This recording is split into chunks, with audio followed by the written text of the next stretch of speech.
The FBI claims they've hacked the failed Trump assassin's phone, but how? Also in your hacking news roundup, AT&T suffers a historic breach and Apple bans VPN apps in Russia. But first, the feds have put out a statement. FBI technical specialists successfully gained access to Thomas Matthew Crooks's phone. But how? The hacking methods at the FBI's disposal totally depend on which model of phone the assassin had, and thanks to pictures leaked to the press, we have some clues. The photo is really low res, but if we do some enhancing, it's clearly some kind of Android. Looks like we have 3 cameras on the back, a flash, and the brand name at the bottom. My money's on some kind of Samsung, and I could be totally wrong, but perhaps the A25? Let's assume the phone was locked with fingerprint recognition. Could the feds, after they finally got up onto that roof, just have touched his finger to the reader in order to unlock it? There are reported cases of law enforcement exploiting a corpse's finger to unlock a phone, but this is only possible soon after a person dies, because fingerprint scanners rely on the electric charge running through your body, and once that's gone... Yeah, but chat, couldn't they overlap your fingerprint or whatever? Chat, there's gotta be a way to bypass this, with technology. There has to be. No way that you can't put that, remove the fucking top film of the finger, recreate it, or even put it on somebody else's finger or some device and put it on. There's no shot. You're just out of luck. As for facial recognition, the guy's face looked a little rearranged from the photos floating around on X, so I'm not sure that was much of an option. In fact, we know the FBI's methods were a little more technical, because according to The Verge, field agents in Pennsylvania had tried and failed to break into his phone, so the device was sent to the FBI lab in Quantico, Virginia. Wait, hold on, what? That sounds like a disaster, chat. Why? If there's somebody that's more qualified, why wouldn't they start with the people that are more qualified? Imagine if they brick the data. Imagine if they tried too many times, or isn't that kind of scary? Break into his phone, so the device was sent to the FBI lab in Quantico, Virginia. There, it's been leaked to the media that the phone was unlocked with tech from Celebrite. Celebrite is an Israeli forensics company which makes these things, a hardware and software package which, simply put, can break into and unlock many modern phones.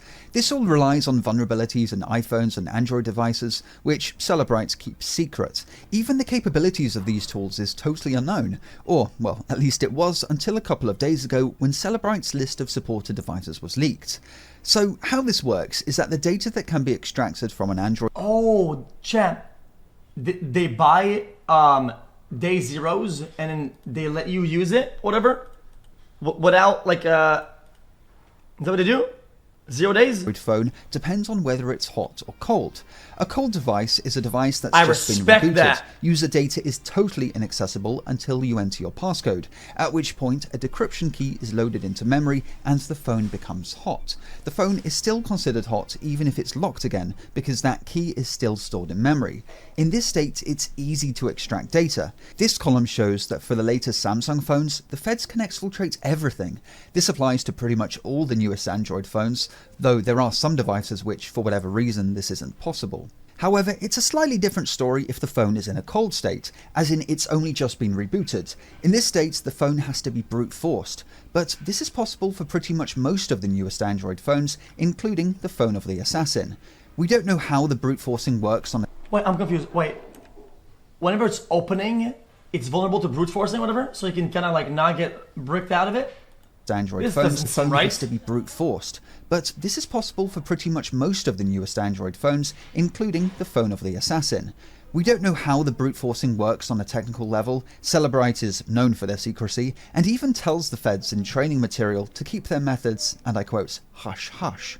So what did hacking the assassin's phone reveal? Well, according to media reports, which don't cite their sources, but I mean that's all we have to go on, not much, apparently. But what I can... Chat, isn't it kind of a disaster? Let's say all this was secret or whatever, and they had done all that, and then they were subpoenaed by the fucking, you know, the thing, the hearing we saw today, and they're like, okay, tell us what the method, and you're subpoenaed, tell us the method you used to get this, and I mean, they can't answer. Then what? They have to fuck themselves for the sake of the public knowing. Reveal is today's sponsor, Proton Mail. What I love about Proton is that it's not just a privacy-focused mail service, it's a privacy-focused ecosystem, which makes de-Googlifying your life easy. On the privacy end, Proton is protected by strict Swiss privacy laws, which means there's certainly no warrantless mass surveillance. What really stands out though is Proton Mail's privacy section. Go check them out using the link in the video description. AT&T has just suffered a truly historic breach. A hacker has stolen the database of the call and SMS records of nearly all of AT&T's customers. This even includes smaller MVNO carriers which use AT&T's network. In total, this affects more than 100 million people. The records in the database span from May 2022 to October 22, so if you were an AT&T customer during that time, or if you so much as sent a text message to someone who was, then chances are you're in here. In the company's own words, these records identify other phone numbers that an AT&T wireless number interacted with during this time, and for a subset of the records, one or more cell site ID numbers associated with the interactions are also included.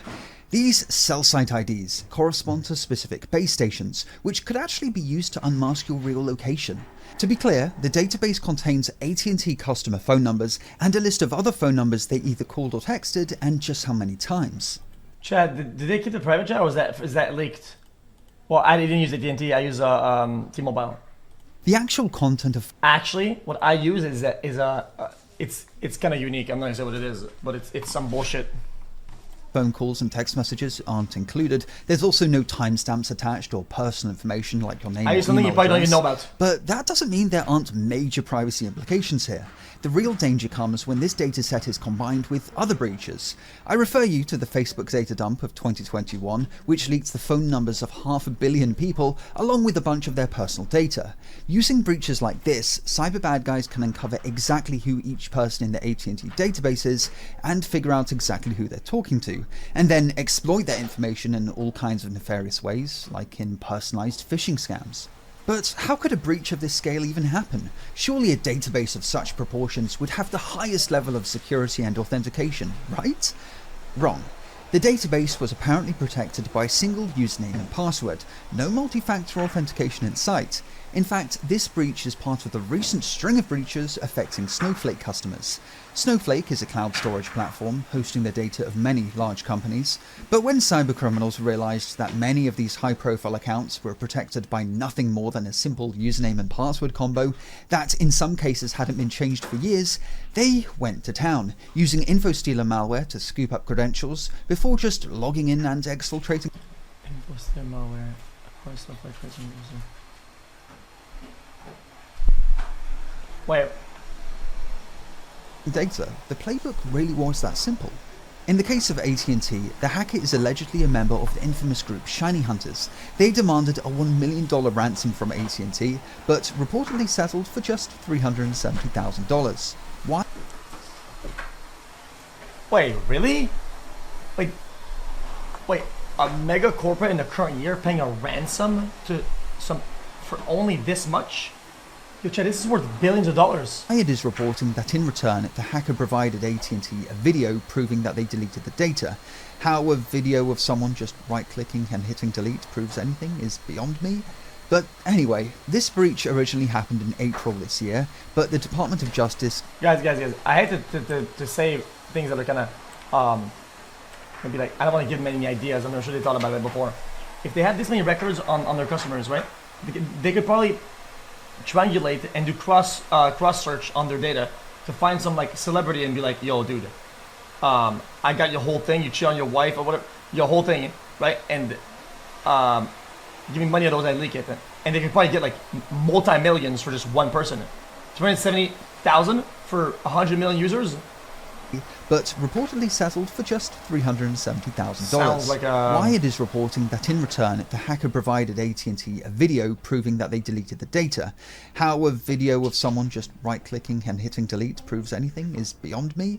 But anyway, this breach originally happened in April this year, but the Department of Justice gave AT&T a couple extensions in terms of their reporting requirements, which is why we're only just hearing about it now. AT&T mentioned in their SEC filing that someone has already been arrested for... If you can log in, into the account, you can check the texts and you can check the activity 100%. You can check the text messages 100% if you can log in. The hack. There's not much concrete information around this, but one John Binns was recently arrested in Turkey in connection with a T-Mobile breach from 2021. This same guy is apparently behind this latest AT&T breach. But FYI, this is all according to anonymous sources, so take it with a pinch of salt. Apple has removed dozens of VPN apps. Can log into the account, they just log into data storage for logs. Okay. Apps from the Russian App Store at the request of the Russian government. This affects 25 apps, including popular VPNs like NordVPN, Proton, and PIA. Wait. Affects dozens of users, so take it with a pinch of salt. Apple has removed dozens of VPN apps from the Russian App Store at the request of the Russian government. This affects 25 apps, including popular VPNs like NordVPN, Proton, and PIA. Almost overnight, those users were met with errors that their favorite VPN app is no longer available in their country or region, which is especially annoying since Russia is one of those countries where having a VPN is actually kind of useful. App developers received emails from Apple explaining that their app was being deleted on the orders of the Roskomnadzor, the Russian government. Chat, isn't this dumb? Like, VPNs are really fine to have for normal reasons. It's not only nefarious, and VPNs are just useful. Like, agency in charge of regulating telecommunications. However, the fact that Putin doesn't like VPNs isn't really news. In 2017, Russia passed a bill which effectively banned proxies, Tor, and VPNs. However, they haven't done a very good job of actually implementing that law. Over the past few years, Russia has been relying on technological methods like deep packet inspection, which detects and blocks VPN traffic in real time. But that hasn't worked out very well because, unlike a country like China, which implements restrictions centrally on a countrywide level, Russia just doesn't have that level of infrastructure, so they rely on each individual ISP to do the dirty work for them, which doesn't work quite as well because different ISPs implement blocks differently, leading to really inconsistent enforcement, which Chat, yes, if people cared about VPNs, they could easily get it done. Chat, I feel like even in the current day, most VPNs websites know that it's a VPN. Most connection ports, whatever, there's just not that many. Enforcement, unless you use some crazy shit. Why Russia has said screw it and just turned to Apple to ban VPN apps en masse. VPN developers, as you can imagine, are not very happy, with some blaming Apple for this. Redshield VPN says Apple's actions, motivated by a desire to retain revenue from the Russian market, actively support an authoritarian regime. The fact that a corporation with a capitalization larger than Russia's GDP helps support authoritarianism says a lot about the moral principles of that corporation. Apple's action motivated by a desire to retain revenue from the Russian market. I mean, what else are they gonna do? Otherwise, aren't they gonna remove all their shit off the fucking thing? But does Apple realistically have a choice here? I mean, companies simply have to obey the laws of the countries they operate in, whether that's in the US, Europe, or Russia. Well, maybe they do have a choice. Russia recently ordered Mozilla to ban certain Firefox add-ons. Well, I'm not banning it. I just feel like it's a chain of command. It'll keep going down regardless, and it doesn't matter who does it, it'll have the same thing, right? So if they do it and they keep the rest of the stuff on the Russian market, I mean, it's whatever, it's free money. They didn't like. And after initially complying with the ban, Mozilla went back on that and lifted the ban just a few days later.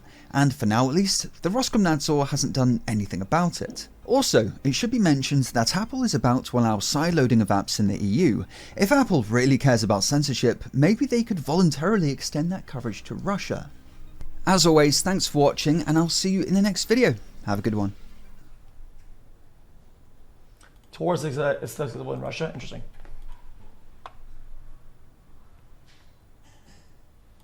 Yeah, I mean, if they care that much, they would just go to the ISPs and most IP. Dude, I don't even know about VPNs these days. I used to keep in touch with like VPN quality or whatever these days, but I don't even know these days. Chat, how good are VPNs? Except for like the mainstream ones, like the NordVPNs and the whatever. Like are they actually decent or bad? Yeah, good as in they don't leak very much, or good as they have that massive range or whatever, or is it just all the same?